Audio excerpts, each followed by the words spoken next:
Cada día en Virtus te contamos la vida del santo que ilumina esta fecha. Hoy recordamos a Cátedra de San Pedro Apóstol, su misión, sus milagros y su legado de fe.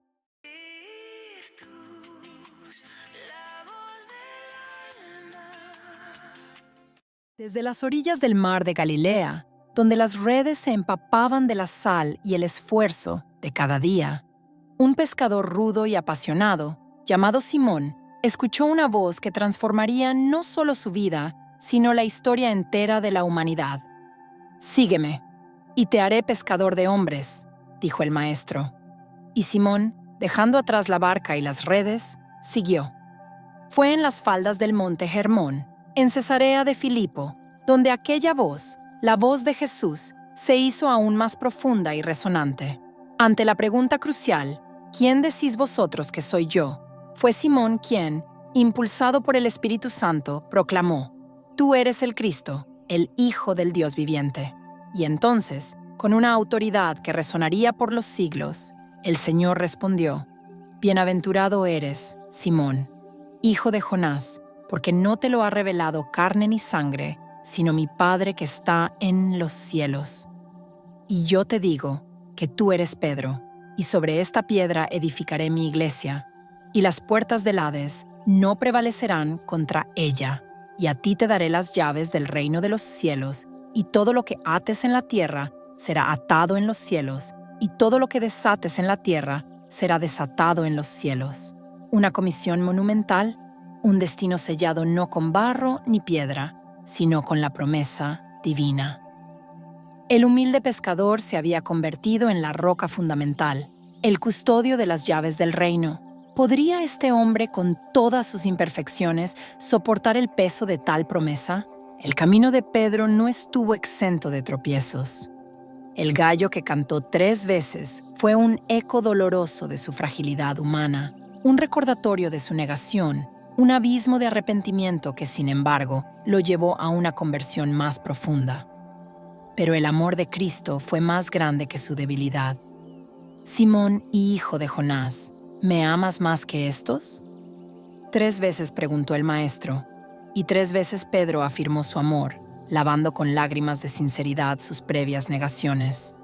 «Apacienta mis corderos, apacienta mis ovejas», fue la triple encomienda que restauró su alma y reafirmó su misión.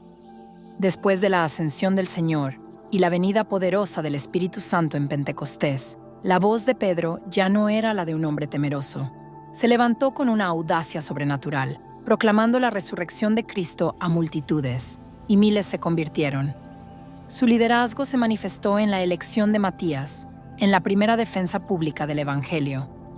En los primeros concilios de la Iglesia naciente en Jerusalén, era el cimiento visible de la comunidad de creyentes, el pastor que guiaba con firmeza y amor. Pero la promesa del Señor de edificar su iglesia sobre Pedro implicaba un horizonte mucho más vasto que las estrechas calles de Jerusalén. ¿Hacia dónde debía extenderse su influencia para que la roca sostuviera una iglesia universal? La brisa del Espíritu Santo que sopló con fuerza en Pentecostés impulsó a Pedro más allá de las fronteras conocidas. La iglesia, como un río caudaloso, comenzaba a desbordar sus orillas judías. Visiones divinas, como la del mantel lleno de animales impuros, abrieron su corazón y su mente a la inclusión de los gentiles. Pedro, el apóstol de los judíos, comprendió que el Evangelio no tenía límites ni barreras. Sin embargo, con la expansión surgieron nuevos desafíos, discusiones sobre la ley mosaica, tensiones culturales y la necesidad imperiosa de una dirección unificada. Pedro ejerció su autoridad resolviendo conflictos, confirmando la fe y estableciendo comunidades. Pero el corazón de la civilización, el centro del imperio que regía el mundo, seguía siendo un bastión pagano, un gigante de mármol y poder donde el nombre de Cristo era una blasfemia. Para que la Iglesia fuera verdaderamente católica y universal, la roca debía ser colocada en el centro del mundo conocido. Una vocación irresistible lo atrajo hacia la ciudad eterna, el crisol de culturas y el asiento de los césares. ¿Podría la frágil semilla del Evangelio germinar en el terreno más hostil bajo la sombra opresiva del águila imperial? Así, impulsado por la guía divina y el fervor apostólico, Pedro emprendió su viaje a Roma, la Caput Mundi, la ciudad que ostentaba el poder y la gloria terrenal. Era un contraste deslumbrante, el humilde pescador de Galilea frente al esplendor del imperio. En las intrincadas calles y bajo los imponentes arcos romanos, el evangelio comenzó a extenderse, no con la fuerza de las legiones, sino con la dulzura de la palabra y el testimonio de la caridad. La iglesia en Roma nació en la clandestinidad, en las casas de los fieles, en las catacumbas oscuras que servían de refugio y sepulcro. Allí, en la penumbra, se celebraba la Eucaristía, se predicaba la fe y se impartían los sacramentos. Pedro, con la autoridad que le había sido conferida, se sentó no en un trono de marfil, sino en el corazón de aquellos primeros cristianos, guiándolos, instruyéndolos, consolidando la comunidad. Su cátedra no era una pieza de mobiliario lujoso, sino un símbolo vivo de su magisterio apostólico, de su función como maestro y pastor supremo. Era la presencia visible de la roca, ofreciendo estabilidad y dirección en un mundo volátil y hostil. Pero la paz en Roma era un velo delgado, y la amenaza de la persecución imperial pendía como una espada sobre la joven comunidad cristiana. ¿Cómo resistiría la cátedra de Pedro la furia del imperio cuando su fundador mismo fuese el blanco? La semilla del evangelio plantada por Pedro en el corazón de Roma comenzó a crecer, pero no sin grandes sufrimientos.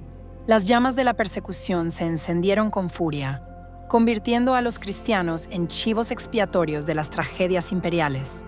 Fue en este horno de prueba donde la cátedra de Pedro reveló su fortaleza inquebrantable. Pedro, el pastor, no abandonó a su rebaño. Su presencia era un ancla, su palabra, un bálsamo. Confirmó a los fieles en la fe, consoló a los afligidos y exhortó a los mártires a la perseverancia. Su autoridad no era de este mundo, sino que emanaba de la promesa de Cristo y se manifestaba en la unidad de la Iglesia naciente. Ante las desviaciones doctrinales y las amenazas internas, Pedro se mantuvo firme, custodio de la verdad revelada. Era evidente para la comunidad que la misión de Pedro trascendía su persona mortal.